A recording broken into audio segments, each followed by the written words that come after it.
সম্পূৰ্ণ পথাৰ পেণ্ডেল আৰু পেণ্ডেল মাশাআল্লাহ চাক চাবলগীয়া আৰু ওপৰৰ পৰা চাক দৰং জিলাৰ টাংচালিত 3 দিনীয়া কাৰ্যসূচী অনুষ্ঠিত হ'বলগীয়া ইস্তামাৰ পেণ্ডেলৰ দৃশ্য।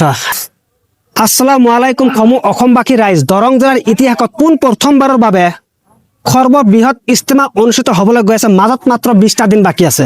আপুনি ঘৰত সময় অনুষ্ঠিত নকৰাকৈ ইস্তেমা স্থলীত সহযোগ কৰি চোৱাবৰ অংশীদাৰিত্ব লওক আৰু অসমৰ বিভিন্ন জিলাৰ পৰা মানুহবিলাক আহি ইস্তেমাত সহায় সহযোগিতা কৰিছে বিনা পাৰিশ্ৰমিক।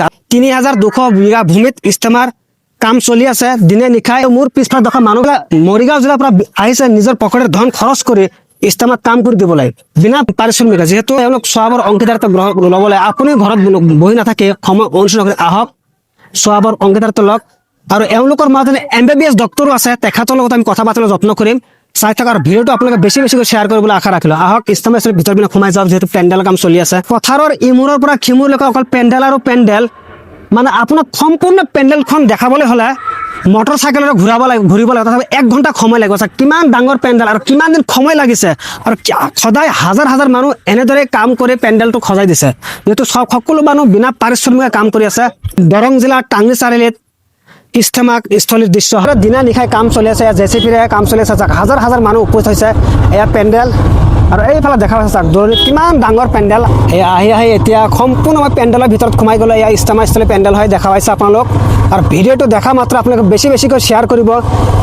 গোটেই অসমবাসীক জনাই দিয়ক যে দৰং জিলাৰ টাংৰী চাৰিআলিত 3 দিনীয়া কাৰ্যসূচীৰে এই ডিচেম্বৰ মাহৰ 25, 26, 27 তাৰিখে ইস্তেমা অনুষ্ঠিত হ'বলৈ গৈ আছে আৰু সকলোৱে আহি সহায় সহযোগিতা কৰিব। আৰু এতিয়া মোৰ লগত দেখা পাইছে এওঁলোক মৰিগাঁও জিলাৰ পৰা হৈছে 38জনীয়া দল এটাই আহি বিনা পাৰিশ্ৰমিকৰে ইস্তেমাত সহায় সহযোগিতা কৰি আছে আৰু চোৱাবৰ অংশীদাৰিত্ব লৈ আছে। আৰু মোৰ লগত দেখা পাইছে এওঁ এজন আপোনাৰ মোৰ সাধাৰণ মানুহ নহয়, এওঁ এজন MBBS ডক্টৰ হয় আৰু তেখেতৰ কিছু মত বিনিময় কৰোঁ। যি ইয়াত আহি বহুত ভাল লাগিছে যে আপোনালোকে ইমান ডাঙৰ ইস্তেমা ইয়াতে অৰ্গেনাইজ কৰি আছে।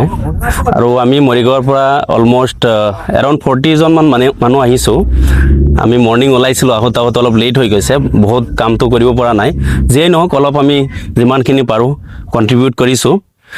মই বিশ্বাস কৰোঁ যে 3টা বস্তু ত্যাগ কৰিব লাগে, জান, মাল আৰু সময়। ইয়াত আহি সহযোগ কৰিবৰ কাৰণে নচিব লাগিব, আল্লাই বিচাৰিব লাগিব, তেতিয়াহে আপুনি ইয়াত আহিব পাৰিব। আপুনি বিচাৰিলে নহ'ব। আৰু অহাকালি জুম্মাবাৰ আপোনালোক চাব আৰু হাজাৰ হাজাৰ মানুহ আহিব। আৰু ইয়াত মছজিদ ঘৰো আছে, অস্থায়ী মছজিদ ঘৰো আছে, নমাজ হ'ব, 5 ওয়াক্ত নমাজ আদায় হয়। বন্ধুসকল, এয়াই আছিল ইস্তেমা স্থলীৰ দৃশ্য। আৰু ভিডিঅ'টো বেছিকৈ শ্বেয়াৰ কৰিব। আৰু মোৰ এই ভিডিঅ'টো ভাল লাগে লাইক এটা কৰি গঠনমূলক কমেণ্ট কৰি যাব বুলি আশা ৰাখিলোঁ। আৰু পাৰিলে ভিডিঅ'টো শ্বেয়াৰ কৰি যাতে আনও চাবলৈ সুবিধা পায়। আৰু সম্পূৰ্ণ ভিডিঅ'টো চোৱাৰ বাবে আপোনালোক সকলোকে অশেষ ধন্যবাদ। জয় হিন্দ, জয় আই অসম।